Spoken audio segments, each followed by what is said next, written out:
এইটো খুব ভাল লাগিছে আজি আৰু আজিৰ দিনটো অতি তাৎপৰ্যৰ দিন। এই দিনটোতে অসমত এক কলা দিন হিচাপে আমি পালন কৰি আহিছোঁ।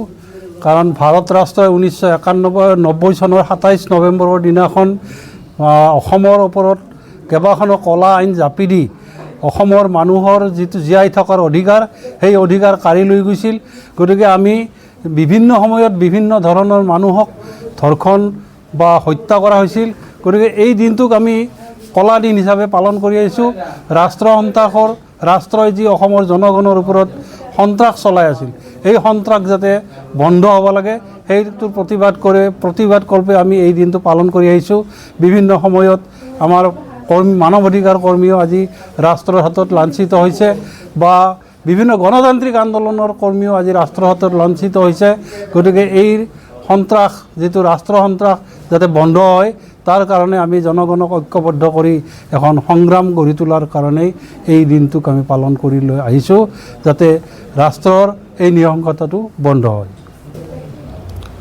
হয়, আজি মানৱ অধিকাৰ সংগ্ৰাম সমিতি বৰপেটা জিলাৰ উদ্যোগতাৰ কেন্দ্ৰীয় সমিতিৰ সহযোগত যি আমাৰ কয়াকুছি বাংলোত যি সভা অনুষ্ঠিত হ'ল, এই সভাখনত উপস্থিত থাকি সঁচাকৈ আপ্লুত হৈছোঁ, ভাল লাগিছে। আৰু ইয়াতে এটা বস্তু সংলগ্ন হৈছে যে যুদ্ধ নহয় শান্তি লাগে, ধ্বংস নহয় সৃষ্টি লাগে। গতিকে এই বাক্যশাৰীৰ ওপৰত এটা আলোচনা চক্ৰ অনুষ্ঠিত হৈছিলে। আৰু এই বাক্যশাৰী আচলতে প্ৰত্যেকগৰাকী ব্যক্তিৰে মনৰ কথা এই বাক্যশাৰী। কাৰণ আমি কেতিয়াও যুদ্ধ নিবিচাৰোঁ, আমি শান্তিয়ে বিচাৰোঁ। আৰু কেতিয়াও আমি ধ্বংস নিবিচাৰোঁ, আমি সৃষ্টি বিচাৰোঁ। গতিকে সঁচাকৈয়ে ইয়াতে উপস্থিত থাকি ভাল লাগিলে। আৰু মানৱ অধিকাৰ সংগ্ৰাম সমিতি বৰপেটা জিলাৰ আজি এখেতসকলৰ বা আপোনালোকৰ বিশেষকৈ যি নতুন সমিতি এটা গঠন কৰা হ'ল, যাৰ অধ্যক্ষ আমাৰ বন্ধুবৰ চাহিদুল্লাহ আহমেদ ডাঙৰীয়া। তেখেতে বিশিষ্ট সাংবাদিকো, কয়াকুছিৰ এগৰাকী জ্যেষ্ঠ সাংবাদিক। গতিকে তেখেতক দায়িত্বভাৰ গ্ৰহণ কৰিলে সঁচাকৈ ভাল হ'ব। তেখেতে বৰপেটা জিলাৰ মাছৰ বিশেষকৈ মানৱ অধিকাৰ সংগ্ৰাম সমিতি আগুৱাই নিব পাৰিব বুলি আমি বিশ্বাস আছে। কাৰণ তেখেতে বিভিন্ন অনুষ্ঠানৰ লগত জড়িত, সামাজিক হওক, সাংবাদিকতাৰ ক্ষেত্ৰত হওক, যথেষ্ট দক্ষ ব্যক্তি। গতিকে তেনেকুৱা এগৰাকী ব্যক্তিক বৰপেটা জিলা সমিতিৰ অধ্যক্ষ হিচাপে নিয়োগ কৰাত আমি আপ্লুত হৈছোঁ, ভাল পাইছোঁ।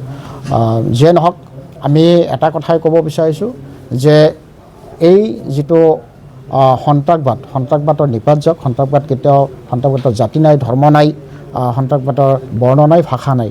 গতিকে সন্ত্ৰাসবাদ আমি কেতিয়াও নিবিচাৰোঁ, সন্ত্ৰাসবাদ নিপাত যাওক, এইখিনি কামনা কৰিছোঁ।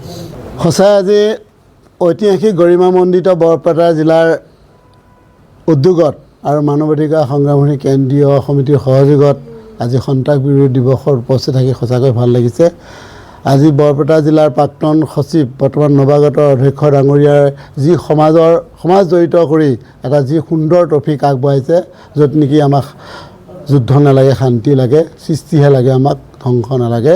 এই আজি আলোচনা চক্ৰৰ হাত ধৰা আমাৰ বিশিষ্ট ব্যক্তিসকলে যি মতামত আগবঢ়াইছে, সমাজখনলৈ এটা নতুন দিশৰে নতুন প্ৰজন্মক নিয়াৰ যি প্ৰয়াস কৰিছে, ই সঁচাকৈ এটা উল্লেখনীয় পদক্ষেপ। আমি এই আপাহতে বৰপেটা জিলা সমিতিক ধন্যবাদ জ্ঞাপন কৰিছোঁ। আৰু নৱাগত সমিতিখনক মানৱ অধিকাৰ সংগ্ৰাম সমিতি কেন্দ্ৰীয় সমিতিৰ তৰফৰ পৰা আমি সংগ্ৰামী অভিনন্দন জনাইছোঁ। আমি আশা কৰিছোঁ সমাজ আৰু দেশৰ হকে, জাতিৰ হকে, শোষিত নিষ্পেষিত জনসাধাৰণৰ হকে মৰ্যাদা আৰু সন্মান সহকাৰে, সততা নিষ্ঠাৰে আৰু ঐক্য সমন্বয়েৰে কাম কৰি আগুৱাই নিব বুলি আমি আশাবাদী। অধ্যক্ষ চাহিদ আলী ডাঙৰীয়াক এখন প্ৰদান নিৰ্মাণে আবৃত্তি জনাইছে। আমাৰ লক্ষীৰাম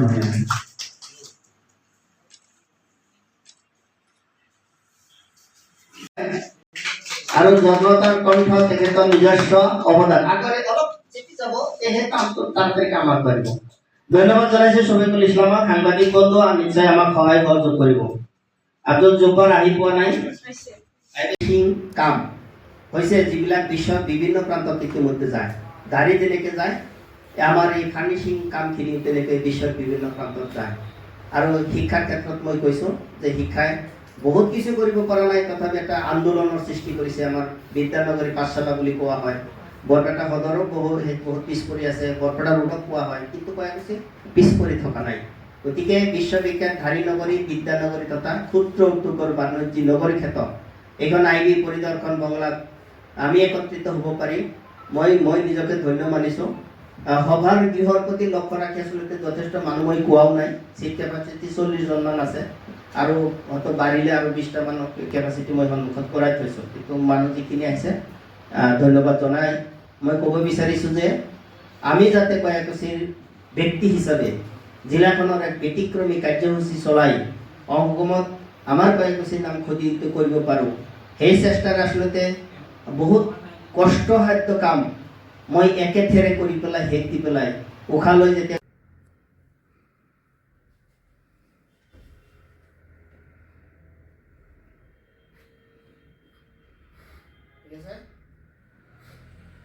তেখেত ৰৈ যাব